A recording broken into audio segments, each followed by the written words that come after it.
সালাম আলাইকুম বিয়স, যে যেখানে আছেন ভালো আছেন এবং কি সুস্থতেই আছেন আল্লাহর রহমতে অশেষ মেহেরবানি। আজকের ভিডিওটা দেখা দিচ্ছি দেশি গুলশা মাছের পোনা। হ্যাঁ বিয়স, শীতকালের জন্য দেশি গুলশা মাছ আপনার কিভাবে চাষের উপযোগী হিসাবে করে নিতে পারেন আপনার পুকুরে।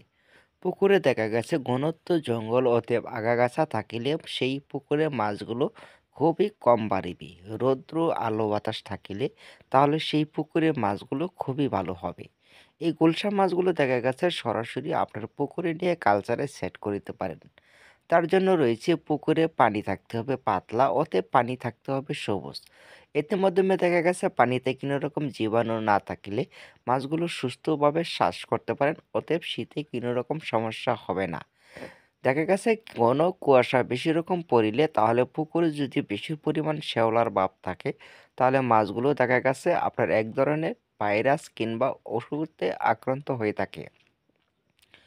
বেশি শীতকালের জন্য আপনার যে পুকুরে মানুষের আনাগোনা অতএব সবসময় থাকিবে তাহলে সেই পুকুরে মাছগুলো দেখা গেছে হঠাৎ করে কোনো রকম লাল দাগ অতএব কোনো রকম জটিল দাগ দেখা দিতে পারে।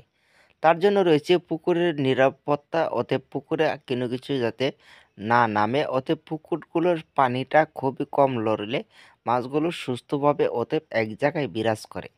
তার জন্য রয়েছে ঘন ঘন খাদ্য আপনার ব্যবহার করবেন না শীতকালের জন্য। খাদ্যর পরিমাণ খুবই কম দিতে হবে অতএব মাছগুলো বাঁচায় রাখার জন্য। অতএব তাদের খাদ্য খুবই কম খরচের মাছগুলো সফলতা আপনার চাষ করতে পারেন। তার মাধ্যমে রয়েছে ৩ থেকে ৪ মাসের ভিতরে এই মাছগুলো বাজারজাত করতে পারবেন অনায়াসে। মাছের খাদ্য খুবই খরচ কম হবে, মাত্র 3 থেকে 4% এর খাদ্যতে মাছগুলো চাষের সফলতা সম্ভব। এতে মাধ্যমে রয়েছে খাদ্যতে অতএব কী কী পদার্থ থাকে তার জন্য ভিডিওটা সম্পূর্ণটা দেখে যদি ভালো লাগে লাইক